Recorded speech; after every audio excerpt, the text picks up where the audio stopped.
that I would like to tell you a little about him today. അതേ കാരണം കൊണ്ട് തന്നെയാണ് ഇന്ന് എൻ്റെ പ്രിയപ്പെട്ട സഹോദരനെ കുറിച്ച് നിങ്ങളോട് ഞാൻ കുറച്ച് കാര്യങ്ങൾ പറയാൻ ആഗ്രഹിക്കുന്നത്. My brother Rahul is elder to me by 2 years. എൻ്റെ സഹോദരൻ രാഹുൽ എന്നെക്കാളും 2 വയസ്സ് മൂത്തതാണ്. He has been my ally through both the most beautiful and the most painful moments of my life. എൻ്റെ ജീവിതത്തിലെ ഏറ്റവും സുന്ദരമായ നിമിഷങ്ങളിലും ഏറ്റവും വേദന നിറഞ്ഞ നിമിഷങ്ങളിലും എൻ്റെ കൂടെ എൻ്റെ കൈപിടിച്ച് നിന്ന ആളാണ് എൻ്റെ സുഹൃത്തായ എൻ്റെ സഹോദരനായ Rahul. As children, the two of us shared a childhood in which we experienced the devastation of violence and loss. ഞങ്ങൾ രണ്ടുപേരും ഞങ്ങളുടെ ബാല്യകാലത്ത് ഒരുമിച്ച് ജീവിച്ചപ്പോൾ അക്രമം, ജീവിതത്തിലുണ്ടാകുന്ന ദുരന്തം എത്രമാത്രമാണെന്ന് ഞങ്ങൾ രണ്ടുപേരും ഒരുമിച്ചാണ് മനസ്സിലാക്കിയത്. Indiraji was like another mother to us. Indiraji ഞങ്ങൾക്ക് മറ്റൊരു അമ്മയെ പോലെയായിരുന്നു. My brother was 14 years old and I was 12 when she was assassinated in our own home. ഞങ്ങളുടെ സ്വന്തം വീട്ടിൽ ഇന്ദിരാജി മൃഗീയമായി കൊല ചെയ്യപ്പെട്ടപ്പോൾ എൻ്റെ സഹോദരന് 14 വയസ്സായിരുന്നു, എനിക്ക് 12 വയസ്സും. Our small family of 4 was bound together by the deep love that our parents shared, and that love gave us the courage to face what was happening to us. ഞങ്ങളുടെ 4 പേർ ചേർന്നടങ്ങുന്ന ഒരു ചെറിയ കുടുംബം. ആ കുടുംബത്തിൽ ഞങ്ങൾക്ക് എല്ലാ പ്രതിസന്ധികളെയും അതിജീവിക്കാനുള്ള ധൈര്യം നൽകിയത് ഞങ്ങൾ 4 പേരും തമ്മിലുണ്ടായിരുന്ന അഗാധമായ ആഴമേറിയ സ്നേഹത്തിൻ്റെ ഒരു ബന്ധമായിരുന്നു. 7 years later, at the age of 21, when my brother was studying in Harvard University, my father was assassinated.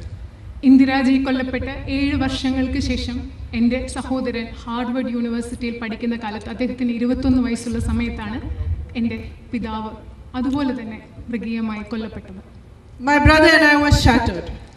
ഞാനും എൻ്റെ സഹോദരനും തകർന്നുപോയി.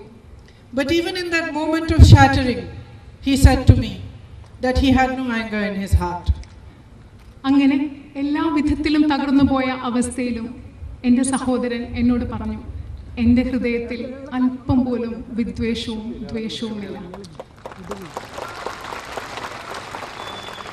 Soon after the passing away of my father, my brother decided to work hard and equip himself to fulfill the dreams that my father could not fulfill. എൻ്റെ പിതാവ് മരണപ്പെട്ട് കൊല്ലപ്പെട്ട ശേഷം എൻ്റെ സഹോദരൻ തീരുമാനിച്ചു, എൻ്റെ പിതാവിൻ്റെ സ്വപ്നങ്ങൾ സാക്ഷാത്കരിക്കുന്നതിന് വേണ്ടി ഞാൻ പ്രവർത്തിക്കും, അതിനുവേണ്ടി ഞാൻ എന്നെ സ്വയം സജ്ജമാക്കും എന്ന് ചിന്തിച്ച് അദ്ദേഹം അതിനുവേണ്ടി കഠിനാധ്വാനം ചെയ്യാൻ ആരംഭിച്ചു. He finished his education at Cambridge University in the UK and got himself a job. He worked anonymously without the crutches of connections and the name of his family until he came back to India in 2004 and stood for election in Amethi for the first time. അതിനുശേഷം അദ്ദേഹം ഇംഗ്ലണ്ടിലെ Cambridge യൂണിവേഴ്സിറ്റിയിൽ അദ്ദേഹത്തിൻ്റെ വിദ്യാഭ്യാസം പൂർത്തിയാക്കി. അതേ തുടർന്ന് ആരും അറിയാതെ, അദ്ദേഹത്തിൻ്റെ കുടുംബം എന്തെന്നറിയാതെ, അദ്ദേഹത്തിൻ്റെ പേരെന്തെന്നറിയാതെ അദ്ദേഹം അവിടെ ജോലി ചെയ്തു. അതിനുശേഷം 2004 അദ്ദേഹം ഇന്ത്യയിലെത്തി അമേഠിയിൽ നിന്ന് തെരഞ്ഞെടുപ്പിന് മത്സരിച്ചു. My brother is a man who believes so deeply in equality that he will not remain silent in the face of inequality. എൻ്റെ സഹോദരൻ സമത്വം, തുല്യത എന്ന ചിന്താഗതിയിൽ വളരെ ആഴത്തിൽ വിശ്വസിക്കുന്ന ഒരു വ്യക്തിയാണ്. അസമത്വം നമ്മുടെ രാജ്യത്തോ സമൂഹത്തിലോ നിലനിൽക്കുന്ന ഒരു സാഹചര്യത്തിൽ അദ്ദേഹത്തിന് ഒരിക്കലും മിണ്ടാതിരിക്കാനും പ്രതികരിക്കാതിരിക്കാനും ആവില്ല.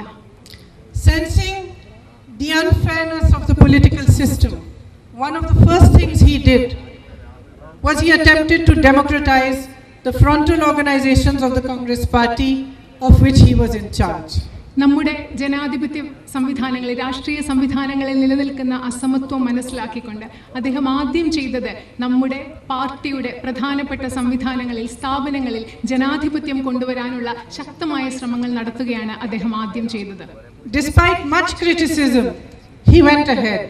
And even today, as I travel across India, I meet so many young MLAs who tell me that if it was not for this process that he had instituted in the frontal organizations, there would be no chance for them to have risen through the political system without patronage or favors.